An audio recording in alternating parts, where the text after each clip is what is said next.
Check 1 2, check 1 2. Hopefully you guys can hear me. Give me a thumbs up if you can. Check 1 2, hey. Check 1 2. Hopefully you guys can hear me. We got a thumb up. All right, so we good. What's going on, everybody? This is Circle Talk. I am TH, and this is our guest today, Mr. C.C.Dove, What's aka going on, everybody? Mr. Charles Carson. I'm really excited to sit down with him. We haven't seen each other in many moons, many moons. At least 20 years. At least 20 years. With the exception of Facebook, seeing photos, Absolutely.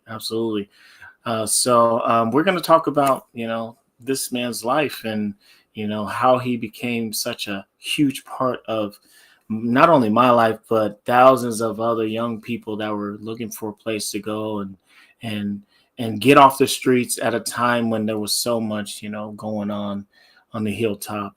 Charles created Late Night at the YMCA. And a lot of people that I've talked to didn't realize that you actually came up with the concept behind it. Right. Nobody knew that. Yeah, there's definitely I think the story is actually cool. Cooler. Yeah. It's cooler than the idea. Oh, really? Yeah. So prior to, say, 1990, I had gotten into community work. And what I mean by that is I was kind of embraced by a couple people, one being my stepmom, who was a Native American leader, tribal leader. But, they kind of molded me once I got out of my past life at that time, which was, a lot of, we all share that past life, which is, you got the abuse, you got the drugs, you got the violence, and then, of course, I actually came face to face with death. But once I got out of that, so long story short, I was kind of already involved in community. And one of my mentors sent me to Chicago to this conference. Okay. And so I'm just this 20-year-old kid, man, or young man, but in my mind, I was still a kid because I missed my childhood. So, but I'm going over here to represent, Tacoma and this conference, and I'm supposed to stand, wear my suit and do my thing. Yeah. Well, my inclination, I was hungry. So that day ended and I was hungry, and I decided to kind of hit the streets. I want to go see the streets of Chicago, but I'm right there on Michigan Avenue. So I had to walk. Anyway, I saw this homeless dude, and I said, just like, hey man, what's up? And I was like, I'm about to grab some food. You know where any good food is? And he walked me down, and boom, there was this barbecue joint, right? Yeah. So I was like, cool. Anyway, we got to talking, and I was like, so I've heard a lot about Chicago and how hard it is, and I got friends that are from here, whatever. And I was like, can you show me around later? So I hooked up with this dude, and we went on this little journey, man. And I'll be honest with you, I was a little skeptical. I didn't know this dude, but you just kind of go with the flow. Anyway, long story short, he says, hey man, you should come check this out. So we walked down, and I remember walking, and there were these stoops, like you see in like shows and movies. And we went down, there was this door. And he opens the door, man, and inside this door was a small gym. And for any of us ballers, you've been to gyms where the out of bounds line is right there. And people are watching. Absolutely. So it's basically right by your feet. Yeah. Anyway, man, so I'm looking in there, and there's just brothers, man, playing ball. And women were on the side, had strollers, and so I was like, man, this would be, dope if we could do this in Tacoma. And at that time, we needed something. Absolutely. So I came back, and I said to my mentor dude, Stephen Harrell, I said, hey, listen, I want to start a program, and I have a vision now for what it looks like. Cause I had that vision of those people. Yeah. And they were just playing ball, but there was something else going on. It was like the moms and the women didn't have to go, but they did. So there was something about that said they just want to be together, So anyway, I started writing it up, and I had some knowledge at that point of how to write a proposal. And anyway, I went to every place in the city. And for any of us who come from that era, even if we were young, you remember that the main gyms were either at the boys' clubs. Yeah. You had Metro Parks, and then you had the People's Center. Okay. And nobody would touch it. They were like, nope. Yeah. And the reason, everybody, if we keep it real, is at the time, the stigma, the stereotype was that if you if you get that many black kids in one place, you know, it'll explode like a nuclear bomb. Absolutely. Like, you know, black kids are violent. And so out of nowhere, man, I just kind of, and we all lose faith and hope at during these processes, you know, because you think your idea is so great that someone will believe in it. And it wasn't the case. Mm-hmm. And so I finally sat down with Priscilla, who's the director of Safe Streets, and she saw my frustration. She knew I had done some good things in the community and that, you know, she respected my ideas. Right. And she sent me up to the Tacoma Center Y to meet with Charlie Davis. Yeah. I had never been there. So out of all the years, you know, like living in the East Side or Hilltop, I had never seen this YMCA sit in the middle of our city, man. Right. And so I go up, meet with Charlie, and I'll never forget.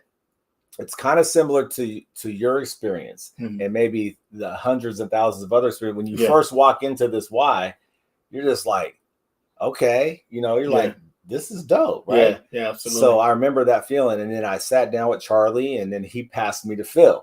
Yeah. And shout out to Phil. So Phil Carter, you know, sits down with me. I had no idea of his history. Right. You know, you find out later, you know, he played for Notre Dame. He was on Sports Illustrated, and here's this, and he was a black dude. And so it was kind of cool to connect. And he looked at the proposal and everybody, he said, let's do it. Yeah. So that's the way it was called Midnight Basketball. Okay. That was the original title. And so that's the way that all started, everybody. And I will add this. I think when you have an idea, ideas usually spawn from visions. And the vision that I had was always something my native mom taught me. She said to me when I was young, she said, you have to live your life as if someone you love is going to return back to you. And, you know, you don't grasp that as a young man. You don't understand it. But now when you get older, you become a parent, right? For instance, let's say you don't see your child for years, for whatever reason, say you join the military or I don't know, you might go to prison, whatever it might be that would separate you from this person that you love, right? Do you want to fall into depression? Do you want to start medicating? Do you want to get to a point to where if by some miraculous means or God intervenes and sends that person back to you quicker than you thought, what condition do you want to be in? Right. When they show up? Absolutely. And so back to this point is I had a vision of David Hayes. I had a vision of David Harris and Dante Harris and, you know, Damone. And I mean, I could go on and on with these Ryans. They weren't so much the faces, but I could see that. And so when you and other kids start showing up, the program is now yours. I'm just there to continue the vision, and then you would fill the gaps. And then through your interaction, I learned more about how this program needs to be steered. So in essence, it's you started the program. Interesting. See what I mean? Yeah. Makes sense. Everyone else starts that program because without that struggle, we don't think about how to fix the struggle. So do you remember the first time running it and how many people showed up? Oh yeah. So I actually have my day timer. I found my day timer for the documentary, and it was interesting looking back because you use day timers, you know, and you know, you scribble in it. Sometimes you try to write all nice, but I looked back and I think it was probably maybe October of 1990. You could start seeing that meeting for midnight basketball, meeting for midnight basketball. And then on March 15th, it says opening night, midnight basketball. Yeah.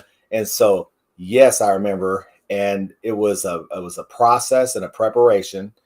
For anybody who doesn't know, it wasn't just we opened the doors that night and said hi. We had an undercover police officer. Yep.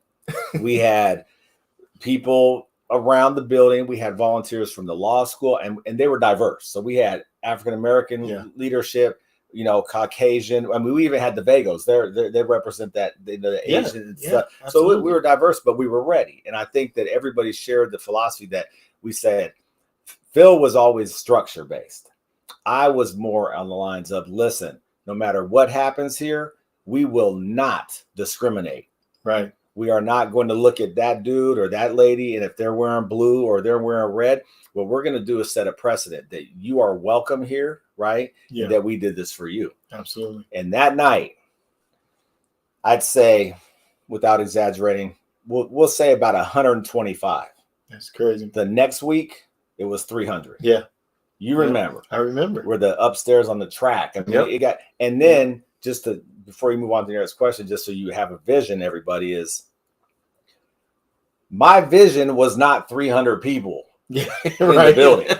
Right. You know, because, you know, it's like throwing a concert. You know, you want to sell out, but you'll settle with, you know. Right. When I saw that, and I'm only 21 years old. Yeah. I was like, this is going to be dope.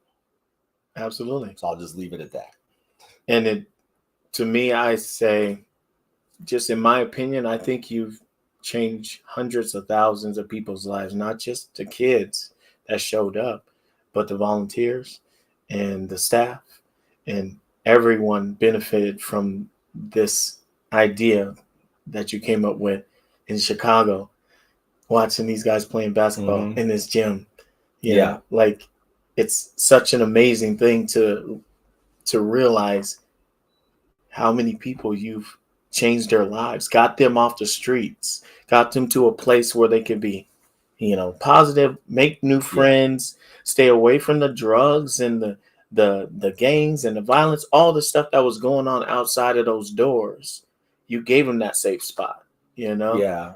I think it's, you know, the word, you know, the term I know what you're saying. And I think came up the concept, but the team, you had a great team at the YMCA too. Amazing team. Yeah, we had great people. But I'm going to emphasize this. I tell people all the time, you know, it's like, you know, what would late night have been without the young people that showed up, number one, and the type of young people. Now, so it's one thing to go out and start like a soccer league or something. Yeah.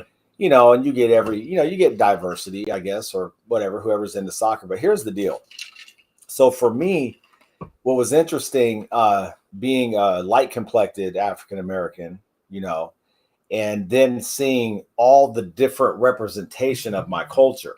So we're talking about not just the skin complexion, but the cultural connection. See, some people, a lot of people like to cram black people into one thing, and they like to cram white people into one thing or whatever. And I say, no, we all share. There's so much historical culture with our race and with our culture that now I'm getting the vibe off of people who have that East Coast kind of grind, right? Or I'm vibing off this person who's experience is just in church growing up, you know. So we all come together, right? And so I got to learn so much that in itself helped me to then structure even more for you, right? You know, or whoever else showed up. So when did you guys decide you were going to have a conversation? Oh, the breakdown, the 10. The breakdown. When did you guys decide you guys were going to add that to I'll be real with you. So Phil Carter, again, is the structural part, right? I was already a public speaker, so I had no problem. You know, I was in Foss and all the high schools and the middle school, so I had no problem speaking to people about the issues. Phil's idea was always structure. My idea was to always share. I think that everyone should share. I don't think that there's a person on this planet that should not share, because it's not, our stories aren't that different.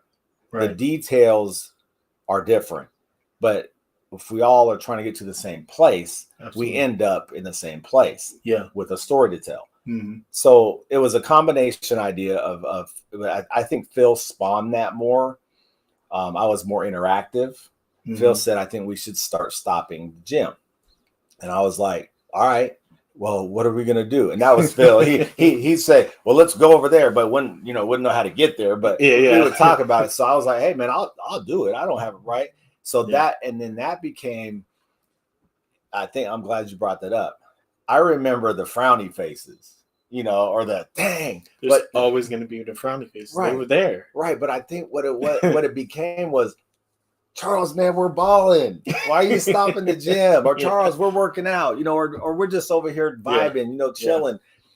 But over time, what I think people understood was that, and I'll say with this one, then I'll bring in, is I was not playing when it came to that program. And I'll tell you why. It was hard to get it.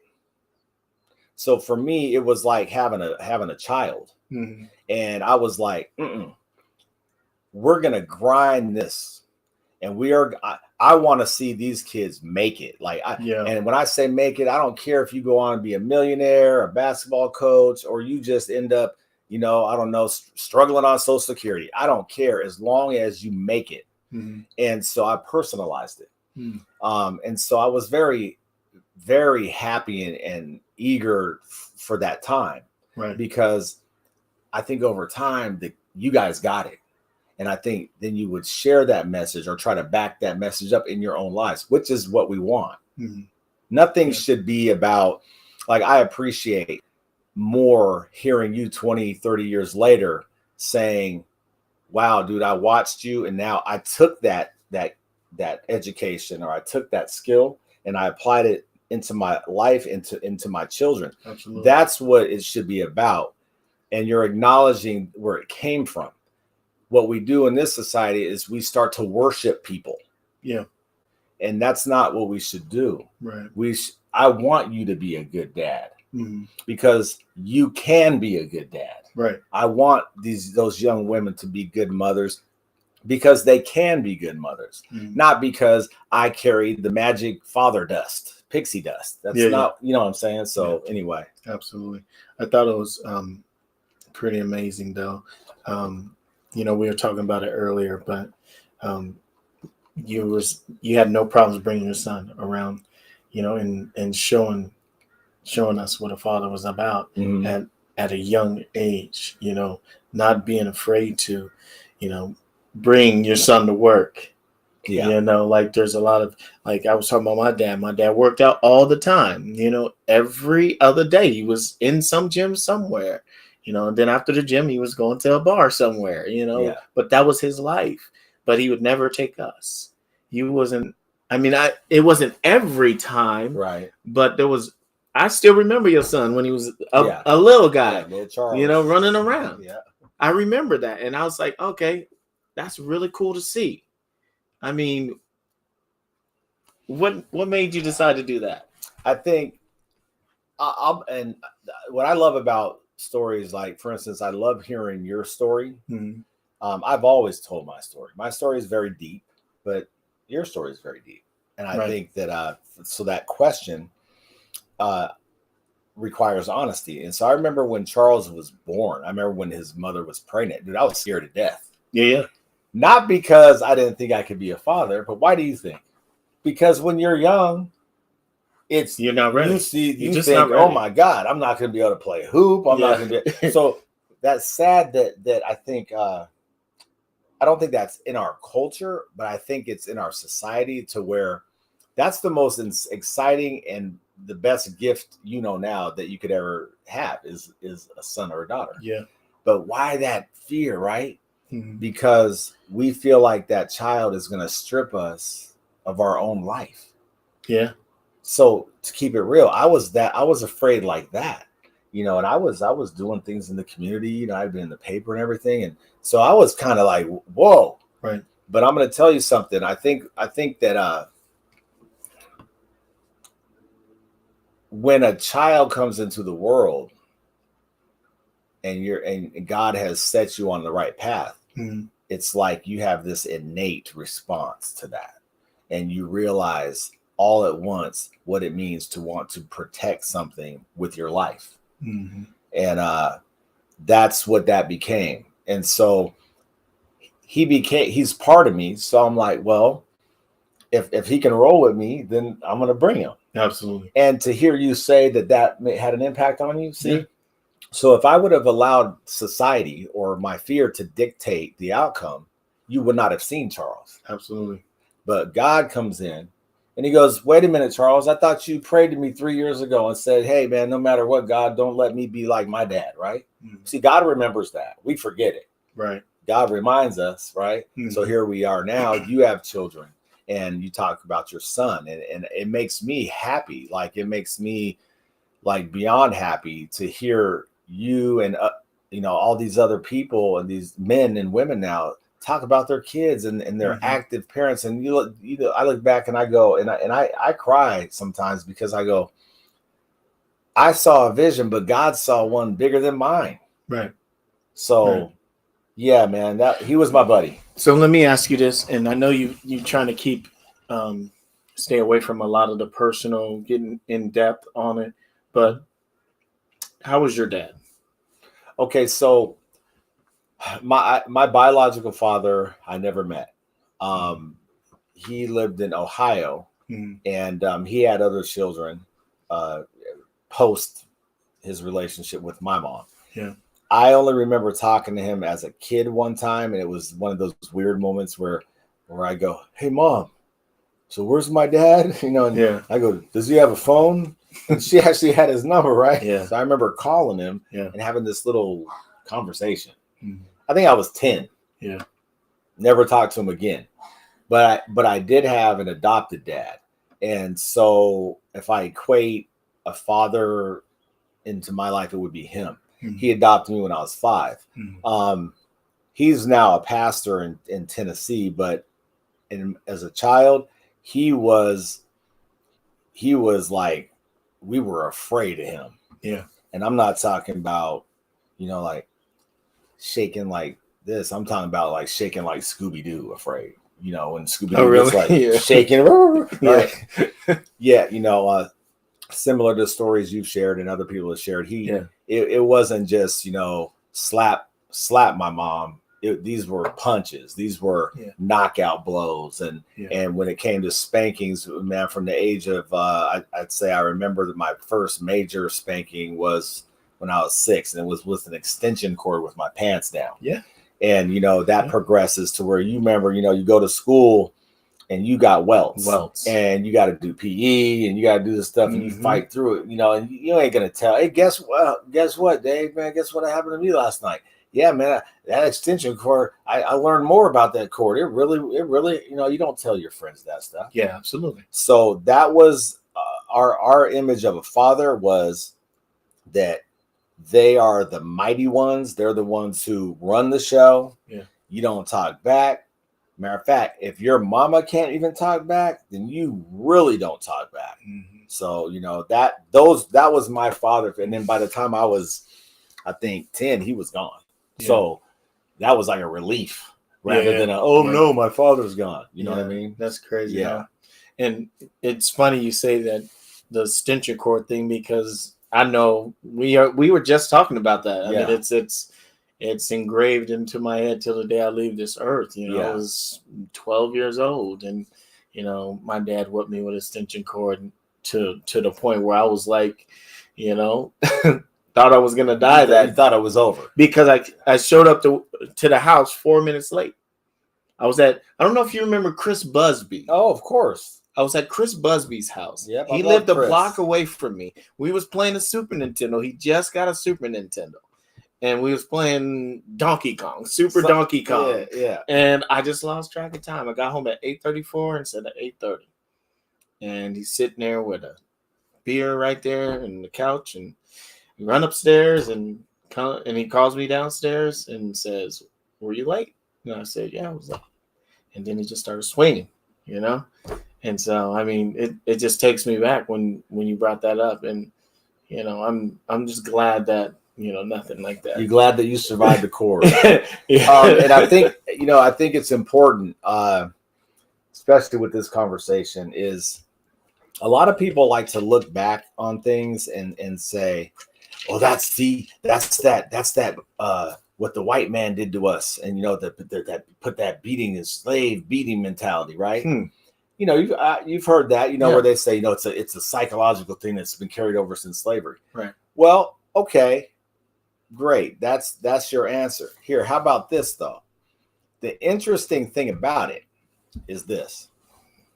when you're willing to do that to a kid, okay, that's something even deeper. Right. So how about this?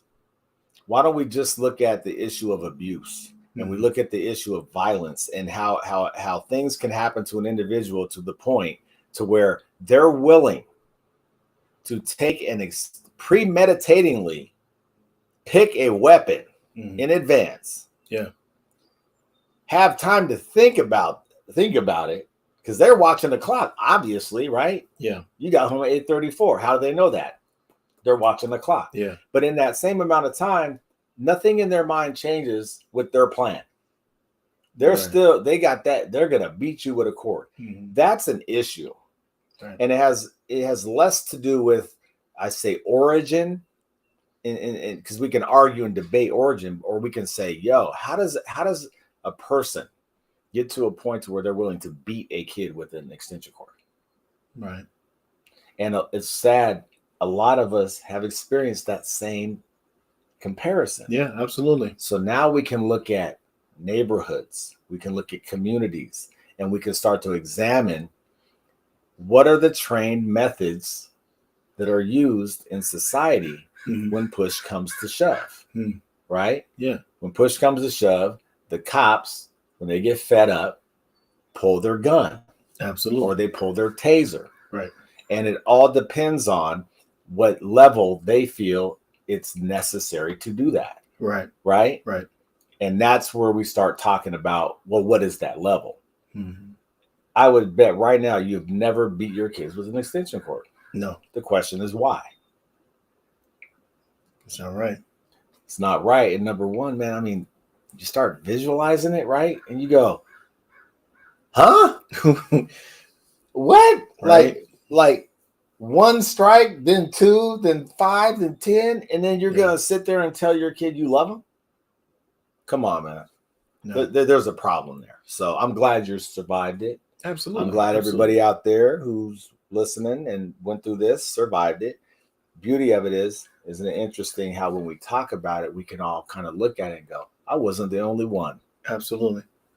Absolutely. So when did Charles Carson find Jesus Christ? Well, Jesus finds us, man. I know what you're asking, so I'll say, man, when I was a little kid, I remember. So my mom, despite all of the things that went on, there was a church just a block up from my house, and it was a Methodist church. Okay. And I remember it was majority. I think I was me and my brother were the only black kids at the church. For real, people, like there wasn't even black adults. Was it on the east side? It was right there on 35th off McKinley where I grew up. Okay, yeah. And that's not important, but looking back, I go, wow, but it was the people were loving. It was great, right? And as a child, you learn about God, and you learn about that through coloring pictures in Sunday school and la la la and all that good stuff. I think God made me to. I was a kid that always asked questions, period. Anyway, or I was the what if kid. I'd be like, Mom, what if the moon wasn't in the sky? Just goofy questions. But I remember one time, man, when I was about 6 years old, when my older brother had went through. He had a very rough life too, but he ended up leaving the house for some reason, and nobody would tell me why. And I remember, they said, pray, if for things you want. And so I remember praying and saying, God, where's my brother? Where's my brother? And of course I didn't get an answer.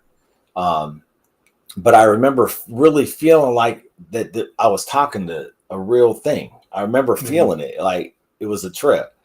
And so I knew of God, I think, inside the whole time. And I think we all do. Yeah.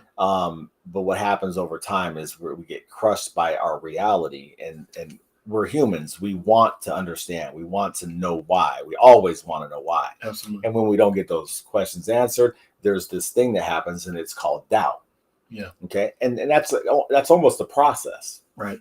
Faith overcomes doubt, but you learn that through your walk, right? All right. So anyway, but I'll tell you this. So to jump ahead, I had always felt God even after that. Yeah. When I was 17, It was March of 1988. And I was caught up in some stuff, and I was taken out to Purdy during a drug deal. Mm-hmm. And it was a setup. I ended up getting beat down by some Hell's Angels with a bat and an axe handle. And then I heard God's voice for the first time ever. And when I say that, I'm going to be real with everybody out here listening. Listen, there are people who use template statements when we talk about God. They'll go, oh, yeah, I felt the spirit, and that's great. And if that's real, then it's real. But the voice I heard was not a talking voice. It was not even a sound. It was a trip. It was like everything else got quiet. And if you've ever experienced quiet, I'm not talking about when you're in somewhere and it's quiet, but you still hear the leaves or you still hear the air of your fan or whatever it might be. I'm talking about quiet, and something in my mind said, run. Right? Mm-hmm. Man, I couldn't even move. I was literally being beat to death. Yeah. But somehow, man, I remember getting up and my pant leg was tore off. My shirt had been tore off and I had one shoe on left. And I started running. And then the gun went off. I heard the gun. And it was a shotgun. So I got caught with some of the pellets right on my side. But I remember falling. Yeah. And then I got up and kept running. Wow. Now, that's the voice I heard. But now let me tell you the miracle of this situation. Okay. I'm in the middle of a forest. And if anybody's driven out towards Purdy, there's a Purdy Bridge. And it just takes you off and you go off into this. And back then it wasn't as developed. So there was lots of forest there. And I'm in the middle of this forest. Literally, I remember it being a forest, bro. Like nothing but trees, right? And I'm running. Wow. And I'm not kidding you. Out of nowhere, there is a brown station wagon, like a 70s station wagon, like a boat. Okay. Yeah. Them long cars. Yeah. And a little bubble camper, like a 2-man camper attached to it in the middle of this forest. Wow. And I remember I pounded and this old man comes to the thing. And I just said, I need help. And I just remember falling. And then I remember him bringing like some old man clothes out. And he put a butterfly collar silk long sleeve shirt on me and some brown pants and covered me up. Yeah. And he put me in the back of this station wagon. And then we were just driving. I don't know where we were going, but here, man, let me just say this. It would be comparable to if someone threw you out of a helicopter into the middle of the ocean. Yeah. And you're in the middle of the ocean, not down here on the water or on the waterfront, the middle of the ocean. Right. And out of nowhere, there's a boat with an engine. Yeah. A life raft just waiting for you. So in a nutshell, there's my thing with God. I could go on after that, but that's crazy though. Yeah. So, and that's real. This is not fabricated. Matter of fact, I think as followers of the one and only God is, we have to sometimes really remind people, okay? Yo, man, I don't even believe what happened. Yeah. I look at that and go, get up and run, and you barely could move, but you did. Yeah. The shot went off. It grazed you. Yes. Instead of in my back. Ending your life. And so people ask me, you ask me, who started late night? God. When it all comes down to it, God did it. Absolutely. Because I was supposed to die. Yeah. That setup is death. Yeah. You've probably been in scenarios where you're like in your mind going, well, if I do the math, I got a 2% chance of surviving this. Right. Absolutely. So anyway, there you go, man. That's crazy. Man, that's amazing. And to me, this is all new for me too, y'all. I've played many, many, many nights with this guy, many days with this guy. We played for hundreds of games against one another. And we've never talked about anything but basketball and general late night, general things, and you know, the 10 but then there stop. was a few times we hung out, and you took me to Sunrise. Was it what it was called? We went there a few times. I was involved in the project. It was called Blind, and you guys came up with that. You might not remember, but I don't remember how we came up with it. Figure out what you wanted to do, and you guys came up with, I think I might have thrown out a little bit, but I thought it was kind of dope. Blind and being led in new directions, and blind being that we didn't see culture or race. We just whoever wants to. Absolutely. So it kind of works. Because I remember we sat in this room, and it was like a business-like table, right? Yeah. And we sat there. We had meetings. Yep. And how long was that for? So I can't remember how long, but it was long enough to where you guys ended up in the Urban League paper. Yeah. We ended up doing some. You guys went and spoke at a couple schools, and then you guys did some some reenactment stuff at the Y during late night. Where you created real life scenarios, and then you guys would act it out. But it was enough to where you guys got to taste what it was like to come up with an idea and implement that idea, right? Right. And I mean, even who knows what that would do for you? But I can tell you this, dude, you got your own podcast now. Yeah. So whatever inspired you to know that your idea counts, your thoughts count, and that you can apply that in the real world, and that people will care, because I think a lot of people care about what you're doing. Like I told you before, I think. For me, just seeing what you're doing and your writing and the things you're doing, man, I mean, you got to be proud of yourself. And I think everybody out there should be proud of you. I'm definitely proud of you, but I'm more inspired because when God gives you a vision, no matter what, and you get to see it happen, man, I praise God, man. I just go, wow, dude, man, this guy, this God that everybody talks about. Yeah, there's problems and stuff, but when you pay attention, you go, what the? Yeah. It's such an amazing feeling when he speaks to you and he says, hey, this is what I need for you to do. Yeah. And you do it, and you see it blossom and become something that helps not only yourself and your growth in your walk, but helps others. Yes, definitely. Man. I mean, and that's what we seen like back in the 90s when you first started all this, there hasn't been a soul that I've talked to about late night that didn't benefit from it, and that's good, and that's such an amazing thing. Tell us a little bit about the documentary. What's going on with that? Okay, so I think let me start over here. To keep everything honest, I think first of all, I want to say to everybody, do not be afraid to be honest about your experiences. Mm-hmm. And then furthermore, do not be afraid to talk about what led you out of them. Okay. Bring it all to the table, because love will embrace love. So if you're not being embraced by something, you might want to examine one thing. Do you think it's love, or is it adversarial, being the opposite of that? And if that's the case, get to stepping. Yeah. Don't involve yourself with it. But here's the deal. So the documentary is the culmination of what I would call post late night, because late night can kind of be considered like this final act in a way, because I had done so much anyway. But I continued doing things. But here's the interesting thing: after the late night era, in my opinion, which for us was about 98, 99. My son is now 9 and 10 years old, and I would then have a daughter. And so it was time for that really, really direct fatherhood. Yeah. So I kind of had to shift. I had dedicated so much of myself to other kids.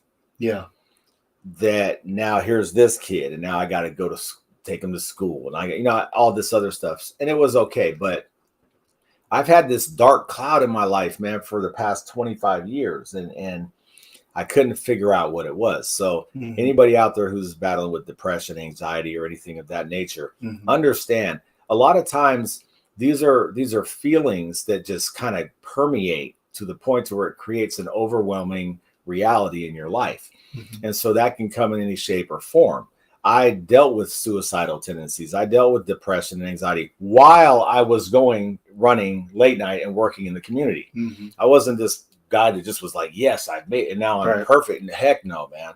I went through a lot of that. So anyway, back to the point is I've been like, God, man, what is going on with it? What is this feeling? Just never feeling like settled, you know? Yeah. Yeah. And he grinded me through that for the past 25 years.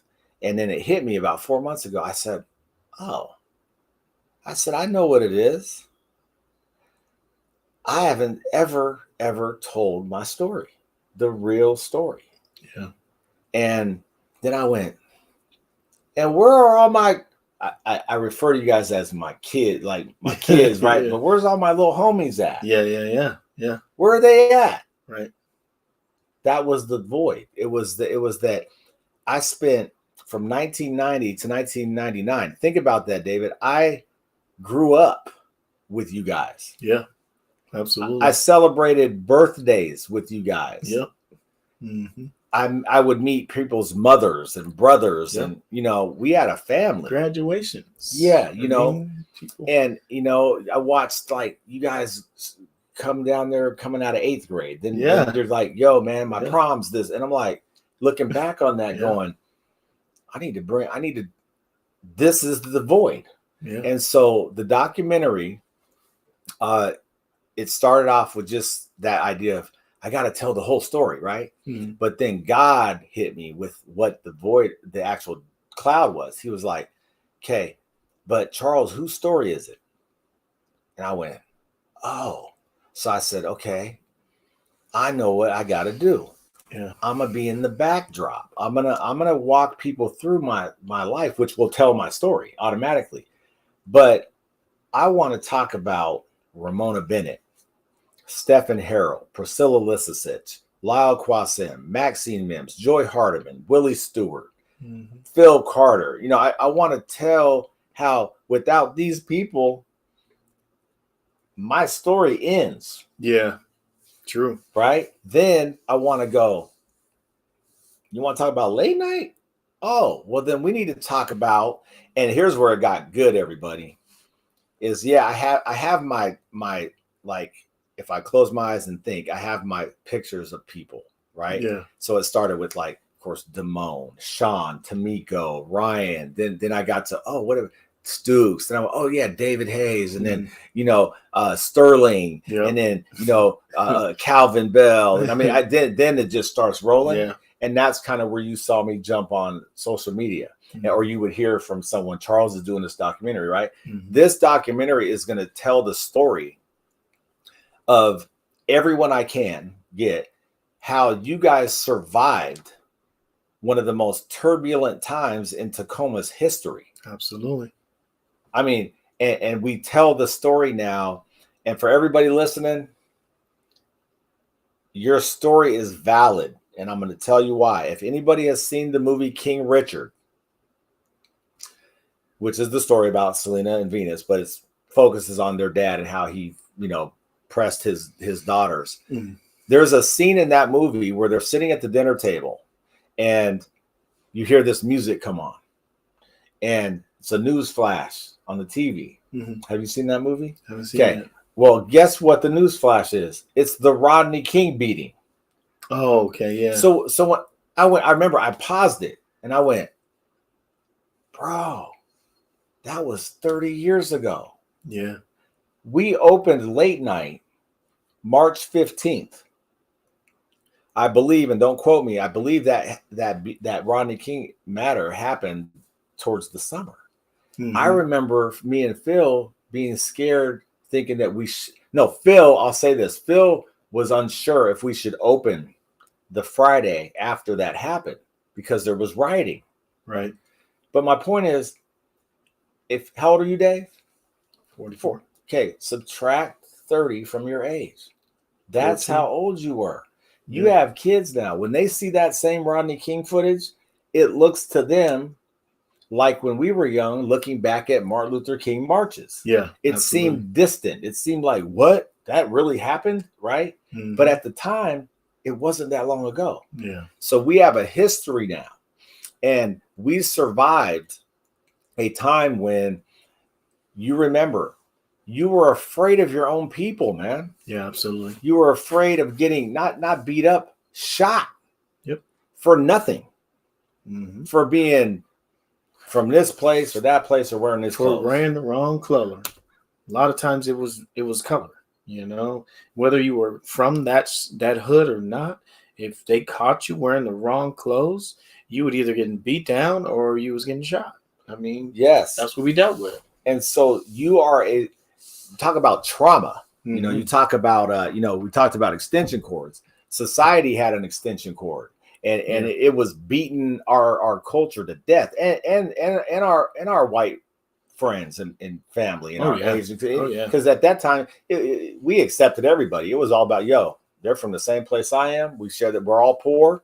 Yo, we're gonna do this together. Right. So we didn't have those racial kind of things going on. We understood race, but we didn't, just blatantly, what's that white boy doing here? What's that? It wasn't like that for us. And I think that everyone, again, listening, don't ever forget that, because that was traumatic. Crack destroyed our families. It destroyed. It took mothers away from you, from your little brothers and sisters. Yeah. It aunts, uncles, grandpa. It ripped through Hilltop and the East Side. It was on a tear. Yeah. And man, we survived that. And I think now I know for a fact, just listening to you and watching your spirit and watching what you're doing and the hundreds of other people out there, we have taught our kids differently. We've learned through experience, and we try to get our kids to understand where we come from, right? Yeah. So this documentary is going to be about us, and it's going to be a fingerprint of our own history as told by us, versus waiting 10 or 20 more years and having someone look back and try to tell our history. Yeah. I don't want that to happen. Absolutely. That's a great idea. Yeah. I'm excited. I'm really, really excited about the documentary, not just because I get to be a part of it, but I just want to see it in its entirety. Yeah. I think it's going to be an amazing thing.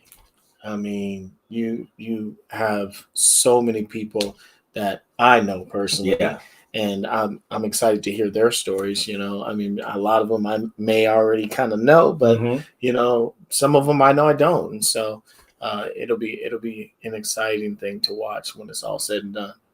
Yeah.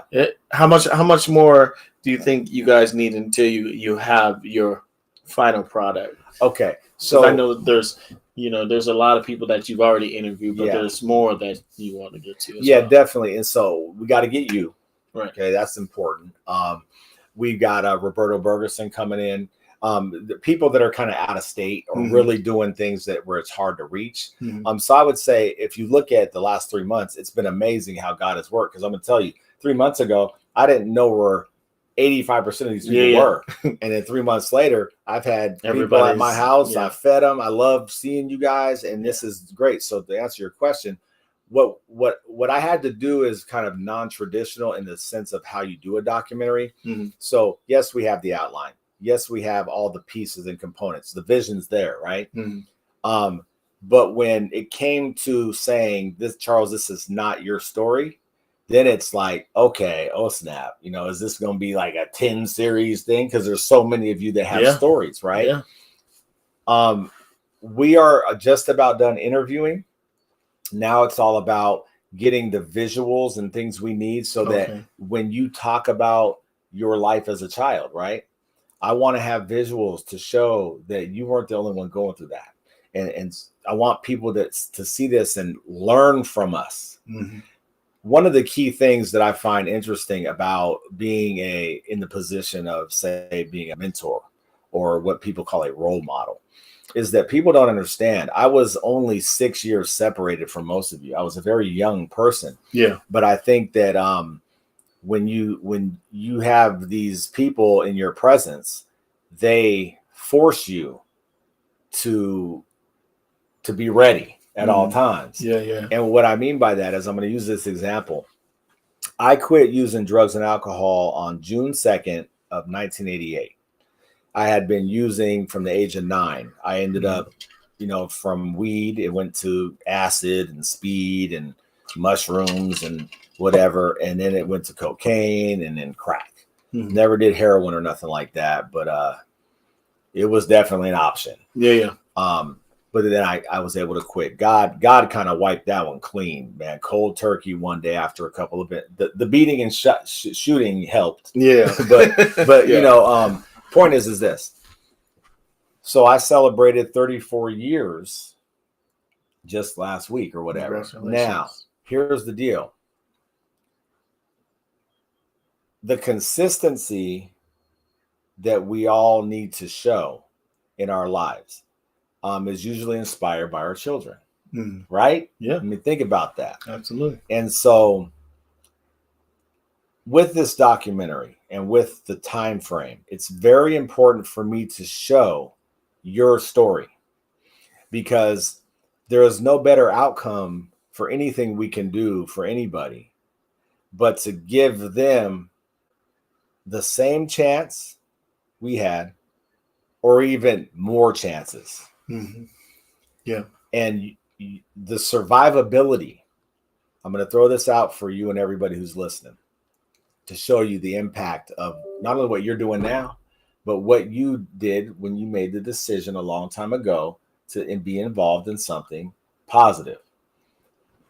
You have how many kids? 5. 5 kids. Okay. I have 3. Okay. Now, if we take 10 of our other friends, and let's say each of them have 3 kids on average. So that's 30. Plus 5, mm-hmm. Right? That's 40. I'm sorry, 35. Then you see how this is now? We got to add ourselves to that equation. Mm-hmm. Then we got to talk about grandmas. Now multiply it by the actual number, which would be hundreds, right? Mm-hmm. What took place in 1991 was a situation that has now permeated into saving the lives of hundreds of African Americans, white Americans, Asian Americans. Yeah. And it has broken cycles that have allowed for the reintegration of family. Yeah. Now that's heavy. Yeah, it's heavy. See, it is. That's beyond me. Right. That's beyond, late night. That's God saying, yo, we need to help them recover. Hmm. And through your decisions, through the decisions of Stooks Harris, Damone of all people, Damone, if you're listening, no one would have ever thought you would be a dad. Right. Matter of fact, no one ever thought you'd survive. You are a dad now, bro. Yeah. See? Shout out to my guy, Damone. Yeah, shout out, right? So what you're doing, forget me. What you're doing, what all these guys that have now grown up to be fathers are doing is you're looking back at society and you're going, what statistic? Sorry, Johnny. We didn't fall for it. Facts. Okay? Absolutely. So there you go. Facts. Yeah. Good stuff. Man. She don't even know what to say now. Well, we have someone here. Yeah, don't worry about that. Stay focused. But hey, man, we can continue on if you would like, or you can ask me a question. It's really, because I would like to if I could just do a comment. Okay. For you. Sure. I think it's one thing to know someone. It's one thing to follow someone. So I haven't seen you in years. Yeah. But it's interesting when you look at someone in their adulthood and you kind of remember them as a certain person back in the day. Yeah. It's so funny how your demeanor is the same. You had this same spirit and leadership quality to you back then. Mm-hmm. And I think to see it permeate, like to see you, just your willingness, this takes time. Yeah. And this takes dedication for Absolutely. You to say, I want to find a new person to highlight, or I want to just make sure people know that there's positivity going out here in the world. Absolutely. That is a late night. That is a project. It's a program, because aren't we talking about consistent messaging? Mm-hmm. Aren't we talking about seeing the negative and saying, wait a minute, man, I know there's negative, but I also know there's lots of positive. Absolutely. And Dave, for you to do that, is showing people, and I hope everybody understands, this isn't about how many hits someone gets or how many likes, or this is about reality. Absolutely. And looking at it and saying, I want to do something to offset the negativity that we see in the world. And you're doing that. And I think everyone should tune in. I think that more people should tune in, not just to hear so much about the name. My name's Charles, but I hope you heard that my story is David's story. Mm-hmm. My story is hundreds of other stories. And I was blessed enough to be in a position to help others navigate to their own space. Yeah. And you've done that. And I think you've done well, and I'm proud of you, man. Well, I appreciate that, man. It's been a long road. Mm-hmm. But you know, I it's people like yourself. I'll give a shout out to my young life leader, Kevin Hunter. I don't know if you remember Kev, but Kev was another person that was there when there wasn't a real father around for me. You was like a father figure to me as well. Phil was a father to me.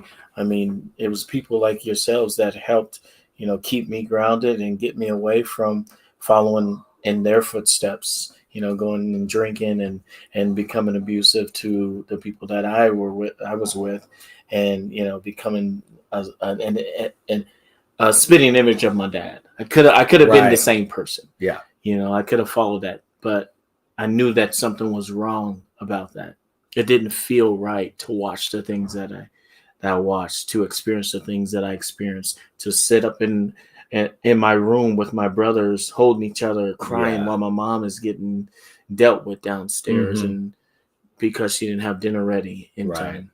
You know, it was people like yourselves that showed me that I can be better. I can do better, you know, and, you know, it's the small things.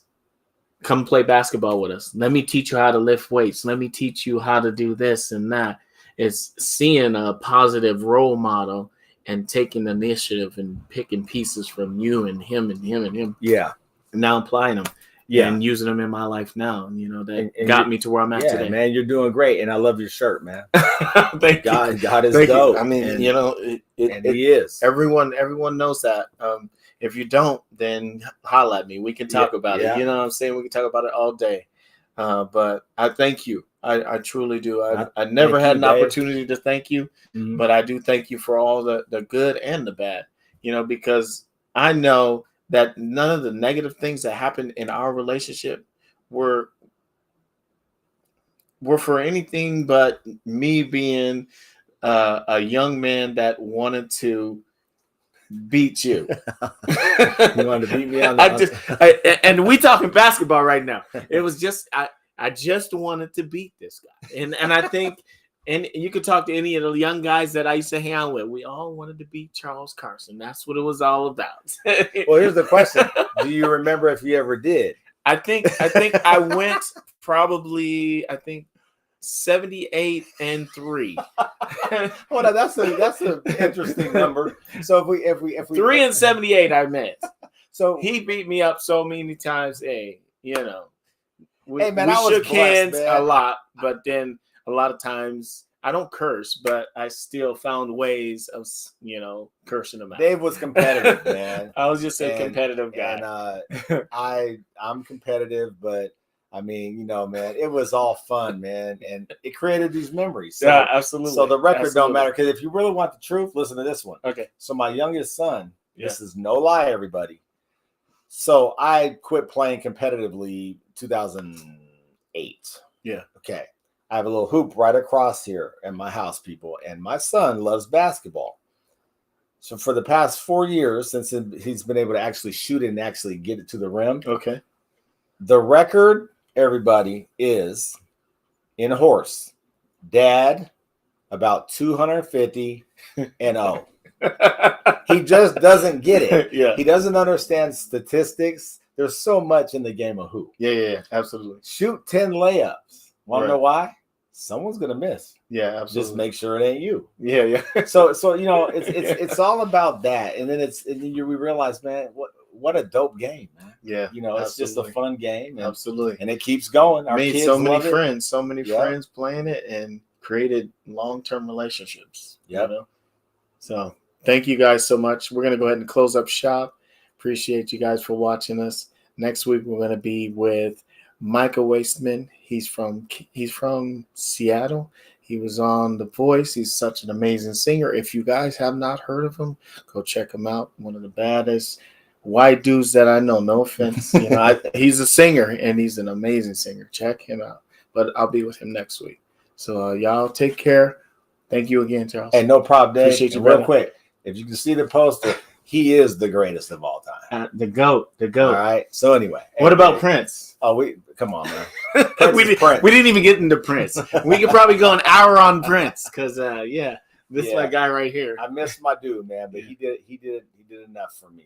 Absolutely, was my thing. So. Absolutely. Yeah, thank you, man. Yeah, Appreciate you're welcome. God bless everybody. All right, guys. Y'all take care. We'll see y'all later.